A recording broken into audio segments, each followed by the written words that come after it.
ఆంధ్రప్రదేశ్ రాష్ట్రంలో సార్వత్రిక ఎన్నికలకు రంగం సిద్ధమైంది. ఈ నేపథ్యంలో 2014 నుంచి 19 వరకు చంద్రబాబు ముఖ్యమంత్రిగా పనిచేశారు. 2019 నుంచి ఇప్పటి వరకు కూడా జగన్మోహన్ రెడ్డి ముఖ్యమంత్రిగా పనిచేశారు.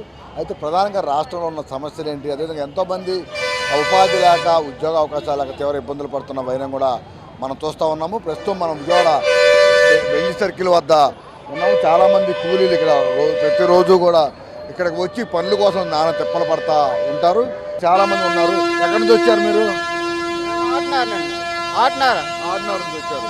చెప్పండి, ఎలా ఉంది ఇక్కడ పనులు? ఎలా ఉంటాయి మీకు? లేవండి, పనులు ఏం లేవు. ఎప్పటి నుంచి లేవు? ఎలా ఇబ్బంది పడుతున్నారు? కూడా ఎప్పుడు నిండో పనులు లేవు. ఎందుకని? మరి ఎందుకంటే మరి ఏం చెప్తాము, ఆ ఇసుక మంచి సెట్ రేట్ లేక పనులు లేవు. ఇప్పుడు కూడా లేదా ఇసుక కానీ? చాలా నిర్మాణాలు జరుగుతున్నాయి కదా, మీకు పనులు దొరకట్లేదు? ఏమో ఎక్కడ ఏం పనులు లేవండి. ఇప్పుడు ఎలా కుటుంబాల జీవనం ఎట్లా గడుస్తుంది? అలాగే ఏదో దొరికితే వెళ్ళడం, లేదంటే ఇంటికి వెళ్ళిపోవడము. మీకు పనులు కల్పించాలంటే ఎట్లా ఉంటే బాగుంటుంది? ప్రభుత్వాలు కానీ ప్రభుత్వాలు లేవు, మంచి మారితే అప్పుడు పనులు ఇదవుతాయి.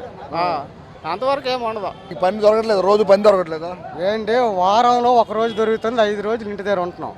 ఈ వారం డబ్బులు పట్టుకొని వెళ్ళి భార్య పిల్లలు మనమే పెంచుతాం, ఇంటి అద్దె ఏం కడతాం? ఇంటి అద్దె కట్టకపోతే నువ్వు తిన్నావా లేదని వానరకు సంబంధం లేదు. ఏం బాబు ఈ 10 రోజులు ఆగండి ఇస్తామో, పనులు లేవు, ఇలా కడుపు మంటలతో ఉన్నావంటే అంటే, అయ్యా నువ్వు చచ్చిపో నా అద్దె కట్టు, లేదంటే తప్పెళ్ళు కింద బయటకి ఇసిరియడం దౌర్జన్యం చేస్తుంది. ఇది ప్రభుత్వం మారితే కానీ మా రాతలు మారు, మా కడుపు మంట మారదు. అంటే ఎందుకని మీరు ఇప్పుడు ప్రభుత్వం మారాలని మీరు కోరుకున్నారు? అంటే ఏ విధంగా ఇబ్బంది పడ్డారు ఇప్పుడు ఈ ప్రభుత్వంలో? మీకు కలిగిన ఇబ్బందులు ఏంటి? ప్రతి దాని దగ్గర కూడా ఇబ్బంది. ఇక్కడ 600 రూపాయలు మేము పట్టుకొని వెళ్తున్నామంటే, పొద్దుల్లో కష్టపడి వచ్చి కాలు సలుపులతో వచ్చి ఆడి బొక్కలు చెయ్యితే కానీ మాకు సలుపులు తయారు. ఈ బొక్కలు చెయ్యికి 300 పోతుంది, బయటకు వచ్చి 100 రూపాయలు పోతుంది. ఈ 200 రూపాయలు పట్టుకొని భార్య పిల్లలు లేట్ పెంచుతాం మనం. ఆ విధంగా మేము ఇబ్బంది పడుతున్నాం. అదొకటి. రెండోది, ఈ ఇసుక ఒకటి డిమాండ్ చేసాడు. ఇసుక ఉంటే అట్టగట్ట వెళ్ళిపోతాను, ఆ ఇసుక కూడా డిమాండ్ చేసాడు. ఆ ఇసుక కూడా సాధారణంగా లేదు. ఎవరో తెలిసిన మేస్త్రీలు వస్తే తీసుకెళ్తుండ్రు, మొక్క పరిచయం అయితే. మామూలు అయితే ఇదిగోండి ఇదే క్యారేజ్, ఈ క్యారేజ్ పెట్టుకొని వచ్చి ఇక్కడ 3 రోజులు బెంచ్ సర్కిల్లో మేము తిన్నాం. సాయంత్రం వాళ్ళు ఇంటికి వెళ్తే దిగులు పిల్లలతో అల్లరా, ఇంటికి వెళ్ళి రేగి సందిరి పెట్టేస్తారు, జోబులు లాంటి చేయాడతారు, రూపాయి బిల్ల దొరకదు. మనం వెళ్తే కాదు అలాగే రూపాయి బిల్ల దొరకడానికి. మనం లేని ఇంకేం దొరికితే వీడి పెబిర్తుంగ దండం, వీడికి నమస్కారం. వీడు ఎప్పుడు దిగిపోయాడో మా రాతలు మారిపోతే మా ఆకలి కూడా తీరుతాయి. అది మాది నెగిటివ్ ప్లేస్ పాయికాపురం అండి. అక్కడ నుంచి ఇక్కడికి వచ్చి పని చేసుకుంటున్నాము. అయితే ఇక్కడ పనులు సక్రమంగా లేవండి. ఒక రోజు ఉంటే 2 రోజులు ఉండట్లేదు.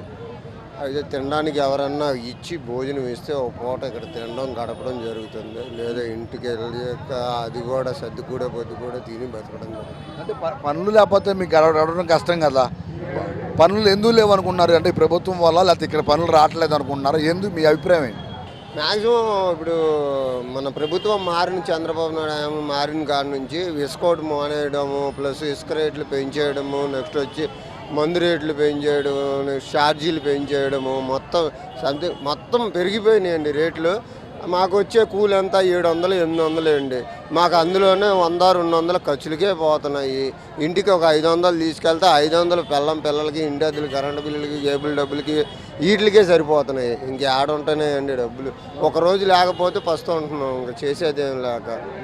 అది చెప్పండి, ఎట్లా ఉంది? పనులు లేక ఇట్లా నుంచుంటున్నారు రోజు? సార్ అసలు పనులు దొరుకుతున్నాయా? ఒక్కొక్కరు వచ్చి 400 అన్నారు, 500 అంటున్నారు. 5 దాకా 400, 500 పనులు చేస్తారా? ఆ 400 200 తాగుతాం. ఇంట్లో 200 ఎత్తే కొంపలు ఒప్పుకుంటారా? పిల్లలు ఏం పోషిస్తాం? ఇప్పుడు చంద్రబాబు పాలనలో 5 రూపాయలకి అన్నా క్యాంటీన్ ఉండేది, అది ఇది ఇచ్చారు. ఆడెవడో దయచేసి ఎవడో ప్యాకెట్ ఇస్తే ఆ ముద్ద అన్నం తింటాం, లేదంటే పస్తులు. అది అలా బతకాల్సి వస్తుంది. జనాలకు మేలు చేయాలంటే వచ్చే ప్రభుత్వం ఏం చేయాలని కోరుకుంటున్నారు? అభివృద్ధి ఉండాలండి మెయిన్. అభివృద్ధి లేకపోతే అక్కడ ఎన్ని అప్పులని చేసి కడతారు చెప్పండి. ఇప్పుడు మళ్ళీ ప్రభుత్వం వస్తుంది, మళ్ళీ సంక్షేమ పథకాలు ఇవ్వాలంటే మనకి రాబడి ఉండాలి కదా. ఒక కంపెనీయో లేకపోతే ప్రాజెక్టులో ఏదో ఒకటి ఉండాలి కదా. ఏది లేకుండా మళ్ళీ అప్పులు చేయాలి కదా. ఇప్పటికే 12 లక్షల కోట్లు, మళ్ళీ ఇంకో 12 లక్షల కోట్లు. ఇప్పుడున్న నిత్యావసర ధరలు ఇంకా డబుల్ అవుతాయి. డబుల్ అవ్వాల్సిందే, తప్పదు, అందరికీ తెలిసిందే. అది మామేనే తీసుకొని మాకే డబ్బులు ఇస్తున్నాడు అంతే, అంతకు మించి ఇక్కడ ఏం జరగట్లేదు. కానీ జనాలు అర్థం చేసుకోవాలి. అప్పుడు రేట్లు ఎంత ఉన్నాయో ఇప్పుడు రేట్లు ఎంత ఉన్నాయో. అప్పుడు మందు ఇక్కడ అన్నాళ్ళు మొత్తం మందు ఆగేవాళ్ళే. కష్టపడతాం, సాయంత్రానికి ఒక క్వార్టర్ వేస్తాం. కానీ అప్పుడు ఎంత ఉంది, ఇప్పుడు ఎంత ఉంది? అప్పుడు కూలి ఎంత, ఇప్పుడు కూలి ఎంత? అప్పుడు వారానికి ఎన్ని రోజులు పని చేస్తున్నాం, ఇప్పుడు ఎన్ని రోజులు పని చేస్తున్నాం? ఇప్పుడు వారానికి 2 రోజులు చేస్తే 4 రోజులు పని ఉండట్లేదు. అప్పుడు చేతి నిండా పని ఉండేది, వారం మొత్తం ఉండేది, ఆదివారం కూడా ఉండేది. మేమే వద్దనుకొని ఇంటికాడ ఉండేవాళ్ళం. అలా ఉండేది ఆ ప్రభుత్వం. ఏ ప్రభుత్వం అయినా సరే అండి, చేతి నిండా పని కనిపించాలి. ఏ ప్రభుత్వం అయినా పెద్దోళ్ళని కొట్టి పేదలకు పెడతారు. ఈయన రావటం పేదలకి పెట్టేశాడు పంగనామా. ఏ గవర్నమెంట్ వచ్చినా కూడా ఏం చేస్తే బాగుంటుంది మీలాంటి పెద్దవాళ్ళకి కానీ, లేకపోతే పెన్షన్ రావట్లేదా? పెన్షన్ వస్తుందని ఏం చేస్తే బాగుంటుంది? జనాన్ని చూసి అభివృద్ధి చేస్తే బాగుంటుంది దేశాన్ని. ఇసుక దింపి ఇప్పుడు ఏ నాయకుడైనా అన్ని పనులు పెడితే సపటాలు బ్రిడ్జీలు ఆనుకొచ్చి ఇవన్నీ కడితే నేవరు పని ఉంటుంది. మరి పని అనేది మేమేం చేస్తాం? వాళ్ళు అక్కడ ఛాన్స్ చేయలేదు. అసెంబ్లీలో అందరూ ఎమ్మెల్యేలు ఎంపీలు అందరూ వెళ్ళిపోతారు, అక్కడే మాట్లాడుకుంటారు. మా దాకా ఏం రాదు. నేవరికి చేద్దామని అనరు అంతే. మరి ఇంకేం చేస్తాం? మీలాంటి వాళ్ళకి ప్రభుత్వాలు ఏం చేస్తే మీ అందరికి మంచి జరుగుతుంది అనుకుంటారు? పని కల్పించాలి ఎవరైనా సరే. మన ఇసుక కానీ ఇవి కానీ సిమెంట్ కానీ వదిలితే భవానీ పనులు వదిలితే వస్తాయి. కార్మికులకు పనులు కావాలి. మెయిన్ పనులు వస్తే అందరూ బతుకుతారు. ఇసుక ఆఫీస్ అన్న ఆఫీస్ ఇంకా ఎలా బతుకుతారు? ఓకే, ఇప్పుడు ఇక్కడ చూస్తున్నాం ఇక్కడ అభివృద్ధి పనులు ఎక్కడ మీ ఏదైనా కూడా నిర్మాణ రంగం ఉంటేనే మీలాంటి కార్మికులు ఏం జరగలే. ఒక రోడ్లు లేవు, ఒక ఇల్లు లేవు, ఏమి లేవు. ఈ నెక్కాక బటన్ ఒకటే నొక్కుతాండి, అది ఒకటి కాయ. బటన్ నొక్కినప్పుడు మీ అందరికి డబ్బులు వస్తున్నాయి. నొక్కితే ఉంది. ఇప్పుడు మేము ₹1,00,000 మందు అవుతాను నెలకి, నాకు 15,000 ఇస్తే సుఖమే ఉంది. మందు తాగొద్దని ఆయన చెప్పడానికి సరిపోడు కదా. రామారావు నాటాడే తీయలేకపోయాడు. మందు ఎవరైనా తాగుతారు, అందరికీ హక్కు ఉంది మందు తాగడానికి. 15,000 ఇస్తున్నాడు ఆయన, నేను నెలకు ₹1,00,000 మందు తాగుతున్నాను. ఎవరికి బొక్క? 100కు 100 పెంచాడు ఆయన. అది కరెక్ట్ కాదుగా. ఇప్పుడు మందు తాగే హక్కు ఉందని మీరు అంటున్నారు. మందు మద్యం నిషేధం కార్మికులందరినీ కాపాడు ఆయన తీసేస్తాను అన్నాడుగా, తీసేసి పెంచాడుగా.